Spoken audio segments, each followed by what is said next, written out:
Memon fast news में आप सभी का फिर से एक बार स्वागत है। महावितरण की लापरवाही के कारण मर्सेस में युवक की मौत। मर्सेस के दया माता चर्च स्थित भाटीगी वाड़ी में महावितरण के टूटे हुए ओवरहेड तार की चपेट में आने से एक 22 वर्षीय युवक की दुखद मौत हो गई। स्थानीय लोगों का आरोप है कि यह मौत महावितरण की लापरवाही के कारण हुई। पिछले 3 वर्षों से स्थानीय ग्रामीण मांग कर रहे हैं कि महावितरण कंपनी मर्सेस और आसपास के परिसर में लटके ओवरहेड तारों की मरम्मत करे, लेकिन महावितरण के पदाधिकारियों ने इस मांग पर कोई प्रतिक्रिया नहीं दी। इस स्थान पर 2 खंभों के बीच तार लटक रहा है और कभी भी इसके टूटने की आशंका बनी हुई है। महावितरण के अधिकारी इस ओर कोई ध्यान नहीं दे रहे हैं, इसलिए इस साल की पहली बारिश में ही महावितरण का तार टूट गया और होली पर काम करने वाले 22 वर्षीय सूरज कुमार यादव की टूटे हुए ओवरहेड तार से करंट लगने से मृत्यु हो गई। स्थानीय लोगों ने ऐसे गंभीर आरोप लगाए हैं। महावितरण कंपनी से आर्थिक मुआवजे और भविष्य में दुर्घटनाओं को रोकने के लिए इस स्थान पर टूटे और लटके तारों की तुरंत मरम्मत की मांग स्थानीय लोगों द्वारा की जा रही है। आज सकाळी पहिल्या प्रथम माझं नाव गिरी मचडो, एक समाजसेवक आहे।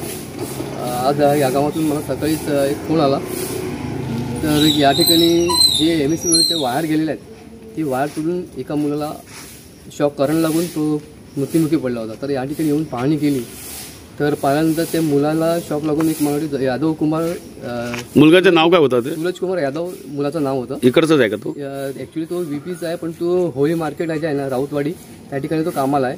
तर तो रोजचा या ठिकाणी येऊन चार कापतो आणि नेहमीप्रमाणे तो आज पहाटे या ठिकाणी चार कापण्यासाठी आला होता।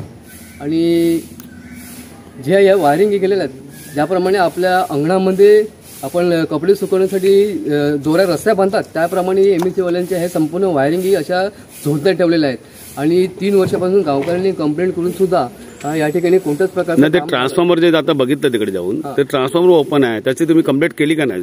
गावकऱ्यांनी बरेच वेळा 3 वर्षापासून कंप्लेंट केलेली आहे आणि करत आहेत, आजही करत आहेत, परंतु या ठिकाणी कोणत्याच प्रकारचं काम या ठिकाणी होत नाहीये,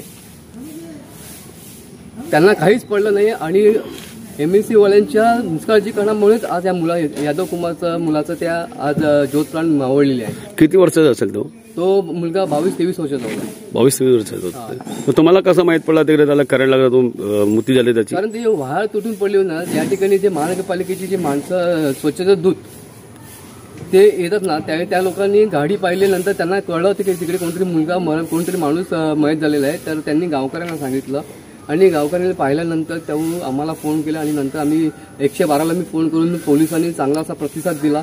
एक 10 मिनिटांमध्ये पोलीस येऊन पंचनामा केला, फास्ट सर्व्हिस दिली त्यांनी। आणि मला वाटते की ह्यापुढे असं होऊ नये, तर मला वाटते संपूर्ण वायरिंग निघाव्यात, या ठिकाणी केबल पण ठेवावेत, ट्रान्सपोर्ट पाठीमागे ट्रान्सफॉर्मर आहे त्याला सेफ्टी द्यावं। तर मला वाटते ही त्यांच्याकडे विनंती करू आणि ज्या मुलाचं जो मृत्यू पाहिलेला आहे त्या कुटुंबाला नुकसान भरपाई द्यावी,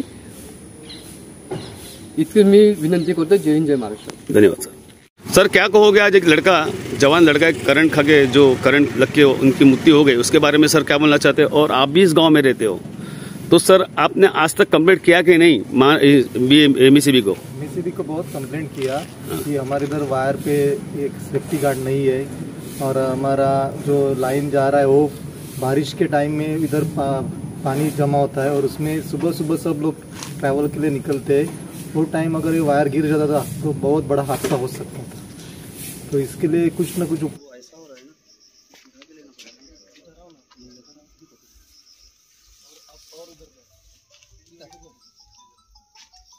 नमस्कार, घटनास्थळी आहे की बॉडी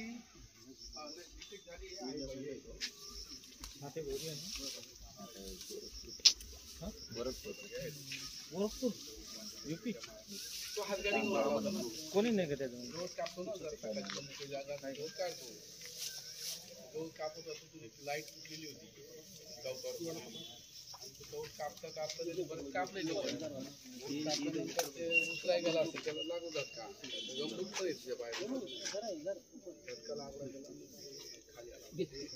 कोणाला पाठवत आहे बॉडी? याला घेऊन येऊ का? फोटो काढले सगळे फोटो काढले